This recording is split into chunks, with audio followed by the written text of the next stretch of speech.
What you had for your breakfast? Fucking bananas. He says, fucking off. Fuck off, you pommy bastard, he says. Burn your ass on that light bulb with all that cash under your mattress, don't you? No! Great granddad's done you in. Right, morning, we've got the world famous best coach in the world, Pete Cowen, a good friend of mine. That'd be nice if I was. Thanks for coming. Well, you know you were. You burn your ass on that light bulb with all that cash under your mattress, don't you? To be fair, that's what everybody says. It must be true. They'll never find the gold though. How many players you got here this week? Not many this week. I've only got 3 this week. I've only got Brooks, Harrington and Migliozzi, and the rest of them are all on live. So they're not allowed to come. Well, some of them are this week. Pardon the pun of your closing, Pete, but you've gone over to the dark side, haven't you? I've gone over to the dark side. Over to live. Yeah.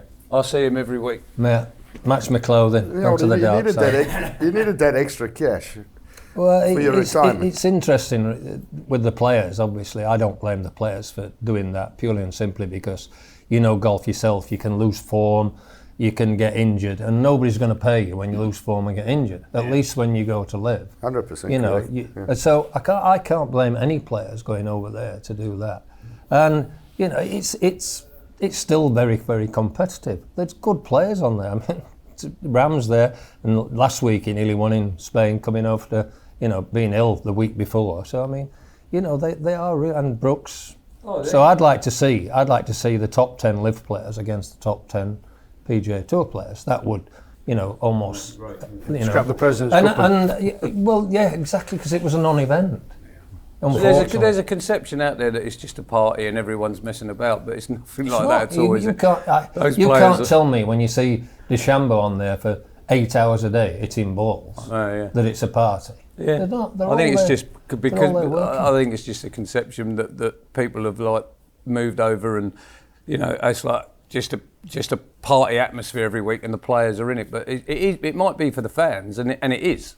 When you go to a live event, it's like a big party going on, isn't it? Yeah, well, it's a different market. You see, the average age of people watching the PGA Tour, when they do watch it these days, because the figures are horrendous, is early 60s, the average age, right? And the average age of people watching live is early 30s. So it's a different market. You're talking about a totally different. You've got to go to the market that's got future. The early 60s, like old folks like me, they haven't got any future. The youngsters have got a future in, and you want them to come into golf and see it. And kids are watching YouTube more than they're watching TV. Oh, I know, yeah. So, you know, when you say, oh, Liv's only on YouTube, and this, I said, well, yeah, but that's where their clientele, their market is. It's exactly right. My son just bought a new house, and he had me round, and my granddaughter, who's 18, was showing me around her bedroom, and it had no TV point in it.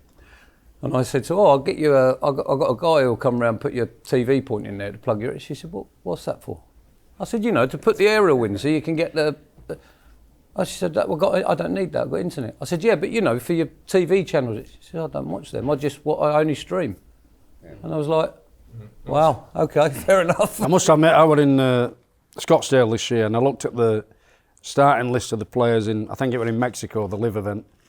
I looked at the starting list of the players in Scottsdale, and the players on the live, it was a mile stronger field, I thought, personally. You forget about lads that have gone out there, like Cam Smiths and Sergio Garcias, who's playing as well as ever. Yeah. You know, Sergio is playing great. It's such a list of Dustin Johnson, etc. But Pete, fantastic. Can I ask you, seeing that we're on this subject, don't you think this rift could have been avoided? Golf-style competitions where you can win top-tier golf gear at a fraction of the cost. We're the UK's top golf competition website, with over £10 million worth of prizes being won, and we've had over 50,000 winners so far. So head on over to golfstylecompetitions.co.uk or download our app to grab your tickets now. Use code 1925 for 25% off your next order. Absolutely, 100% it could have been. But when you've got, you know, egos, you're not gonna sort it out. You know, it's saying, well, we would like it to be PGA Tour and only PGA Tour, and you're all feeder to us, the PGA Tour, which it always has been. But that's changed now. It's totally changed. You can't say that it's only us and you can come and join us. No, there's people that want to play all over the world. And you get the top Americans don't want to come outside America. Yeah. Your Scottish Schefflers, your Spieths and everything, they don't want to play outside America. I mean, I was talking to Horschel last week in Wentworth, and he was saying that, you know, you get Scottish Scheffler, Spieth, Justin Thomas and Cantley. They don't want to play outside America. They don't. So they're not spreading the game. They're not building the game. It's all for kids. For me, you know, when Live philosophy was that we're growing the game, I see it. Yes, they are growing the game within the youth, because I liken this to T20 cricket. It takes 4.5 hours and it's done and dusted. Whereas in a normal tournament, you're having to drag a kid around there for 12, 14 hours, and it just doesn't work. Well, the thing is as well with a live event, you guaranteed the players. You've got the players every week. You've guaranteed the players. No choice, you know what your field is all the time. So when you say, oh, you can go and watch DeChambeau, you can go and watch DeChambeau, but you look on, you know, PGA Tour and, well, what tournaments is he playing? Oh, I can't go there, I can't go there. But if you watch a live event, you know you're going to see. That's a great point. You know, you're going to see the right players every week. You know, that's the difference. And people, you know, I walk around all the time. I walked around in Chicago the week before last, and you can hear people saying, oh, isn't it nice that, you know, John Ramsey are playing against Neiman, and, you know, they're competing really hard down the stretch to win this, you know, all right, it's a lot of money, but to win this, you know, first prize. And it was one, if Neiman beats Ram, Neiman wins. If Ram beats Neiman, it was as clear cut as that, you know, so it was basically a match play. So, and unfortunately, they weren't playing in the same 3-ball, but they were right next door to each other, and they could tell what was happening. And Ram just played, you know, really, really well. And it was a funny course, that, wasn't it? Really. Oh, funky course. But people say it was, you know, it didn't look a great course. Tell you what, it was a difficult course. Because if you miss the greens, you hadn't got a chip, had you? No. I'll tell you one I enjoyed watching most, though. I don't know if you watched it. Did you ever watch the first Live Promotions event last year, the one in Abu Dhabi? No. Well, there were 3 spots to get on. I don't know how many started in the field, but I think it was a pretty full 90, field. I think. Yeah, 90. Something like that. So 3 spots on the Live Tour. Can you imagine that pressure? Yeah. And it showed, by the way. Yeah. It showed down the. It was the most interesting watch. There's guys playing that literally have got a chance to go from, well, financially from there to there, and it really showed. That was a good watch. Slightly different at the FedEx playoffs this year. Memphis going from the top 70 to the top 50. Right. Well, you finish 51st in any of them signature events next year, and it's like a qualifying school thing. You guys choking like pigs because it's the seasons on the line here to get inside top 50. Yeah. I mean, going back to now, we're obviously playing for $4 million for the winners on Live every week, and we go back to the Zambian Open champion of 1976, Pete Cowen, probably won about 500 quid or something. No, to be fair, in 76 I actually won. I think it was 4,800 then. That's massive. It was, because Johnny Miller the same year in 76 won the Open at Birkdale, and he won 7,500. So it was actually a big one. Yeah. It was big, and I was able to buy my own flat, you know, to get on the, you know, property ladder. Loaded, hasn't he? The property ladder. I was able to get on the property ladder at 76 because that was quite big, you know. Yeah. And it was funny because Jack Newton had lost the playoff the year before, 75, to Watson at Carnoustie. So they'd invited Jack Newton to come and play all 3. There was 3 tournaments in Zambia then, right? And they were all for good money. So they'd invited Newton to come along. And of course, Newton wins the first 2, doesn't he? He wins the first 2. And I, obviously, in the third one, the Zambian Open, I come up the last, and I've got a 10-footer, and I hold a 10-footer to win. I don't know how I did it, but I hold a 10-footer to win. And the first guy to congratulate me on the 18th green was who? The local bookie, because everybody had bet Newton to win all 3. And he come and he grabbed me and he says, whatever you want. He says, you can have anything you want. He says, I'll fill that trophy with champagne all night. He says, you've made me a fortune. He says, I was due to lose a fortune. He says, that putt's just made me a fortune. So, and that was it. And of course, then we, are you allowed to swear on this? Yeah, absolutely. So anyway, that's why it's called Uncut. So anyway, So we come to the prize presentation, and all the dignitaries are there. President Cowen, who was there, and all these dignitaries, and not Schofield, it was there. I think it was Schofield. There was George O'Grady there in any case, and John Paramore was there, and all that. So, because it was part of the European tour then, because they were all there. So we get to the prize presentation, and Newton's exactly the same age as me. So I go up there, and first thing I said, it's always nice to beat your schoolboy hero. And from the back of this, with all the dignitaries, fuck off, you pommy bastard, he says. And what did you do? As soon as did you go straight into coaching then? As soon as you decided you weren't Well, in playing? 1979, I finished, I think it was 56th in the Order of Merit. Yeah. And I'd lost money on the year. Yeah. I'd finished 34th that year at the Open, where Seve won in 79. And I lost money on the week, right? And there's a reason I lost money on the week. Because, so on the Saturday morning, I come to the course, and I'm playing, funny enough, I'm playing with Faherty, third round at St. Lytham, and playing with Faherty. And I get there early, and I said, has anybody seen Silly Billy Ainsworth?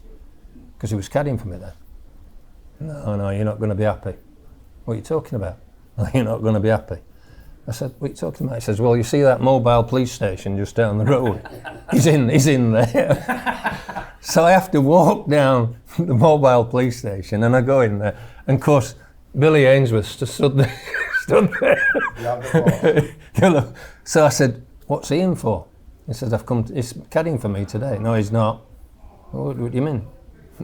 He's got arrested for non-payment of fines, big fines. So I said, oh great. I said, well, what do I have to do to get him out?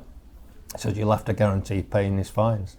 So I had to guarantee paying his fines and get him out. And so that's why I lost money on the week. Funnily enough, I was just about to ask you, so obviously the tour's changed massively in the last 40, 50 years. You know, going back to yardage books, range balls, clubhouse facilities, golf courses, technology, lasers, etc. But we're going to mention the caddies in your days to the caddies now, how that's changed massively. And I mean, it were full of wrong-uns and tramps and lads sleeping in bushes and everything, wasn't it, back then? Bottle of whiskey in the side pocket. Yeah. And Tiny was a classic. I said, used to say to him, what are you doing this winter, Tiny? I'm going to have a bit of Her Majesty's pleasure. he used to rob something, so he got a 6-month sentence to go. So he got free accommodation, he got free food. accommodation. That was Tiny. And then there was Red Cap, and then there was Jimmy Scouse Jimmy, who's probably the ugliest man you've ever seen. He used to frighten everybody. And I remember him. He got this young lad playing, only just come out on tour, and Jimmy's there caddying for him, and this kid's got the hooks. He's got the hooks. So Jimmy said, "What you had for your breakfast? Fucking bananas." He says, hooking all the time. that's how it used to be, isn't it? But they're always tapping you as well, weren't they? They're always wanting here's a fucking fiver, here's a tenner. Yorkie Bill came to, every time, I was a club pro at Dore Totley then, and you could guarantee that Yorkie Bill came in October and says, Pete, lend us a few quid till next year, till I get. Lend us a few quid. He was, you mean give me a few quid, don't you? Because you never saw that again, that's for sure. Oh, they were real characters then. What about with the players? How coaching's changed, Pete, over... how long have you been coaching? Well, on tour I've been coaching 30 years now. So presumably 30 years ago you didn't even have a mobile phone to video a swing? No, you had to... So it was just working with ball flight and stuff yeah, like but that? you had videos. You had big Sony videos, which were quite good then, to be fair. They were all right. They were only this big. They were fine. But have you changed You had with to it? download them and all that business, yeah.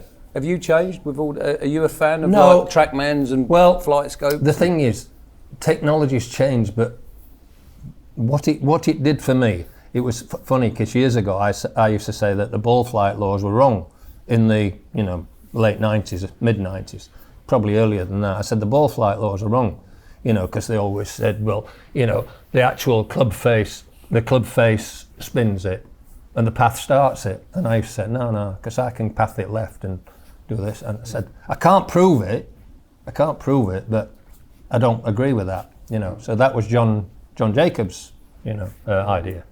So I said, I can't prove it. And then in 2003, Klaus, who's Trackman Klaus, who owns the company, came to me at Wentworth and said, will you have a look at this gadget I've got? Got Trackman. I said, yeah, I'll look at it. So we have a look at it and he shows me how it works. And I said, thank you very much, Klaus. I said, you've just proved what I've been saying for years. I said, the ball flight was wrong and you've just proved it, so thank you very much. And I persuaded Clarkey to buy the first Trackman. He would, I'll have the first one, I'll have the first one. Did he not buy 3? Yeah. So you are a fan though? You are a fan then? Trackman does, but you've got to use it sparingly because some have gone totally overboard with it. Absolutely, totally overboard. And, the unfortunate thing is I see a lot of great hitters these days, but I don't see a lot of great players. We used to have some great players. I mean, Seve wasn't, he used to hit that driver everywhere, to be fair. Shot maker, but he was shot maker. He was a great shot maker. You look at it and you say, Christ, we don't see that anymore. No, you don't see guys shaping shots. No. And to be fair, the last one of them is probably Garcia. Bubba Watson, maybe? Bubba's Garcia's too extreme. still Garcia's Here's a tremendous. question for you. What is it with these youngsters nowadays? Everything's a lob wedge. Yeah. Why don't they get the ball on the ground? Well, you say to the kids, I mean, look, Seve played with a 56 degree. yeah. So a lot of kids come to me and said, I'm going to work on my distance control. I says, no good. Why? I said, you can't control your ball flight, so how the hell can you work on your distance control? Until you can sort your ball flight out, you can't work on your distance control because you've no idea where it is. If it can hit it through the same window all the time, then go and work on your ball flight. But at the moment, there's no point in you working on your distance control because you can't control your flight. Waste of time. And I like to see players bring it up, bring it down all the time. So that's what shot making is. But like you said, they don't seem to want to do it. At the moment, get me a lob wedge, it's 100 yards lob wedge. I mean, hang on. Going into the wind. Yeah. I've got a name inside me. So out of all the players you've coached, and I know you coached this particular player, who for you would be the best shot maker, drawing into flags, cutting into flags, controlling his trajectory? I think Thomas was probably there. Thomas Bjorn. Anybody else? Not the player I'm thinking of. Little fella. Was he? Was he? Yeah, was he? Woosnam Yeah. was Yeah, an unbelievable brilliant. shot maker. He was. Thomas, he used to knock it down a lot, but actual shot maker, He was yeah. just off the charts. But you've got to remember the ball's changed so much. Yeah. You could move the ball a lot better, you could spin it a lot better, the grooves have changed. Everything's changed. Not always for the better, but it's definitely changed. Be interested to see what happens when they try and change it back a little bit. Yeah, that'll be interesting. But the horse is already bolted. I mean, how do they do that? How do they control that? They've developed a ball, haven't they, Titleist? And the guy that's designed it says it will go 30 or 40 yards less. Yeah, For particular players, I for spoke fits, to they were the saying like Titleist 30 or guys. 40 yards less, That's which what is they massive. said. They've tested it and guys, about 30 on the drive. yeah, but it's still going to be the same thing. Everybody loses 30 yards, so Yeah, I know. Yeah, they just have to change the courses. yeah, of course they will. Where you got par 4s now at 5.15. Well, I always say that, although I teach a lot of short game, what I would do, I really do, if you wanted to control the actual scoring, I'd get rid of bunkers. They're too good out of bunkers. And you get such good lies in, and they're so good out of bunkers. If you put all those bunkers as thick grass, or flying grass out of the bunkers, then all of a sudden there would be a premium on it in greens. Golfstar competitions where you can win top tier golf gear at a fraction of the cost. We're the UK's top golf competition website with over £10 million worth of prizes being won, and we've had over 50,000 winners so far. So head on over to golfstarcompetitions.co.uk or download our app to grab your tickets now. Use code 1925 for 25% off your next order. So your best player would probably, obviously come to the surface more often than not.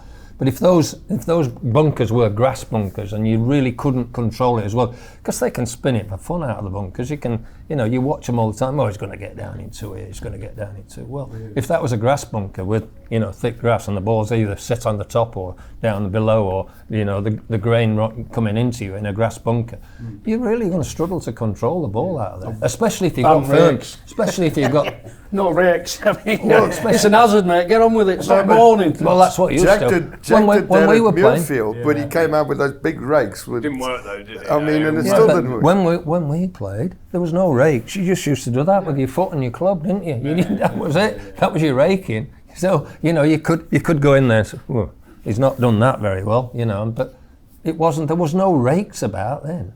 You couldn't rake it. So it was, it was interesting when we played in any case, because you had to travel all around. We travelled around Europe. There were 3 of us, me, Dave Jagger and Dave Dunk. And unfortunately, Dave Dunk died many years ago. No, motor neurone, a horrendous disease. Jagger's still alive. He's 75 now. And so we travelled around Europe, and we travelled around in a minivan. You remember how big they aren't much taller than this minivans, and no windows in the back. So 2 in the sit front, and the third one's laid in the back like that with all the golf bags and all the practice ball bags. And we travel across on the ferry into Europe, and we go down into France, and then into Portugal, into Spain. And we're in a minivan. Then we come up through Italy, and then back up through, and then eventually we get to Germany in this minivan. It took us all the way around, because it used to go basically a good way. You could travel like that. Right. Now it goes all over the place, and we could travel around. And eventually we get into Germany, and we're outside Mönchengladbach's football ground, right? And so minivan goes. It died on us totally. And we're all looking at it, and we're all looking under the bonnet, and we've no idea. None of us have any idea. So we look at it, said, "Come on, bags on the shoulder, off we go." Catch the train, left the car there. We're just wondering if it's still there. No private jets then? Hey? Didn't get the private jet home? Yeah, Here's one, we were talking yesterday, we'll get you a shot here in a minute, but Ricky was talking about how many times he'd gone backwards and forwards caddying for Ernie over 30 years, and Billy had gone for a few of his. You've coached a few players that have come to you and said, right, I'm going to do something different for a while, and then they've come back to you, 2 years later. Oh, can you have another look, Pete? Can you? How does that work with you? Is the relationship the same as it was before, or? Pete's got his black book, don't you? No, I have got a black book. Don't worry about it. It must be. But it's difficult because, when he first started, like 30 years ago on tour, you had like your Westwood and your Clarks. And Westy won 25 tournaments in his first 5 years out there. And Clarkie won probably 12 in his 5 years. So between them, they'd won like 37 tournaments between them. And then they still leave you, and you think, Well, I remember the 2 of you sat here, and I was sharing with Billy. And Westy had got to #1 in the world, and for whatever reason decided that he was gone and you were gone, and he was going to change something for the next year. And from the outside looking in, you think, well, why would you change any of that? You've just got, one in, and then of course, full circle, me and you staying in Dubai. Westy rings you, you go for a meeting with Westy about getting back with him, and then you end up back with him, and you're like, that's just gone round like that. But the thing that's was, the players always searching, isn't it? West, they always do, and they always think something, the grass is greener on the other side. And yes, as you said, if you've done a good job, they usually come back. There's no doubt about that. There is no doubt. But somebody asked me once, and I said, well, normally it's the caddy to go first. Yeah. Then it's the coach. Then it's the manager. And then finally it's the wife that gets fired. And then everyone starts getting rehired. Right, I'll have him back. But not the missus. She's gone. Yeah, no, I've got a new one of them. Right, Pete, do you fancy having a bash then? I managed 270. Ricky was having a bit of a struggle, and then I had the disappointment of watching Billy stand up and knock it 15 past me. Got a Callaway driver, I'll have it. If it's There is one thing, chap. Jimmy Anderson He's leading at the minute, 3:03. No, I don't think I'll get anywhere near that. It runs a bit. It runs a bit. But What, you mean running distance, not carry? That's the finished total. Oh, total. That's the finished total. So I think, what did Jimmy pitch that about 275? He pitched it, something like that, didn't he? Got the 3:03. No, I don't think I'll be doing that. Our contestants have got 3 attempts to drive it as far as they can. Who will hit it the furthest? Oh, still got it. Still got it, Pete. Still got it. There's more speed there than you, Stretch actually. it. I know that, and me. Right, are you ready? Yep. One and done. This is it.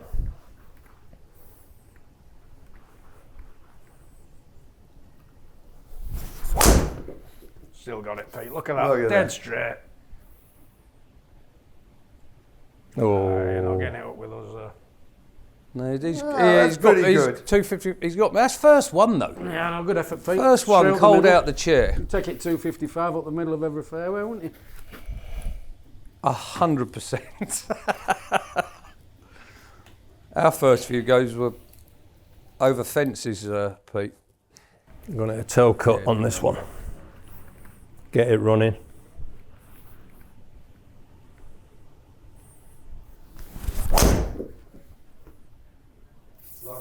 Toe cut. Get on the road. It's all right, do you want to finish on it? No, it's not. 255 still. What?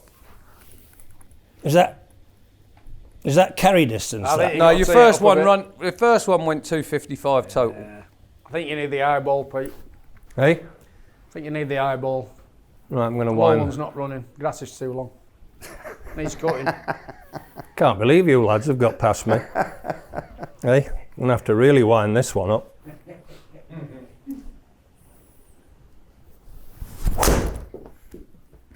There you go. You'll know because of this. Oh yeah, he's got this one. Oh, he's got Pete, this look one. at that. No! Come on, Pete. No! Get in there, Bastard! Pete! 271, boom! You've done Well terrible, done, Pete. You've done me by. Oh, he's done me by a yard. Great granddad's done you in. Well done, Pete. Well done, Warm Pete. up. Well done.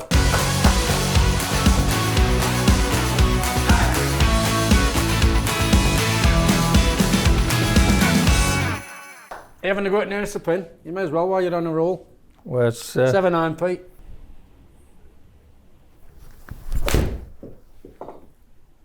Oh, that's wide. Slide it onto 7th green, Pete. That's wide, that. Right club though. Hit the green. Hit the green. You're 100 foot. putting. From 150 Good number and all. feet. Good number. You got the number. That's a bit better. There you go. Oh, there you Oh, go, hello. Pete. There you go. Hello. All in one. Oh, no, no. Nearest the pin, Pete. Get in there, Pete. Stop! Pete, that's the first That'll one. do. That's You do it, that'll you do. Stop there, mate. That's the 8 first foot one in one. there. What is That's it? the closest. You beat Jimmy Anderson. 8'1". 8'1". Yeah, We've rounded them all up, so we'll go 8 foot nearest. Well done, Pete. Thanks Oh, for no watching. surprises there. Oh, I get to have a warm up, haven't Yeah, you? no wonder you're Got to have a warm champion, up. champion still. I've still got that Thanks. 4,000 quid. Well done, mate. Thank you very much.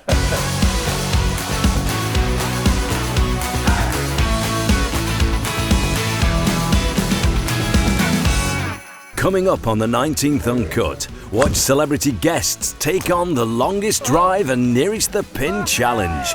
Guests include Sam Burns, David Roberts, Adam Hayes, Rich Beam, Alan Lamb, Schalk Berger, Kevin Peterson, Piers Morgan, Dame Laura Davis, Sir Ian Botham.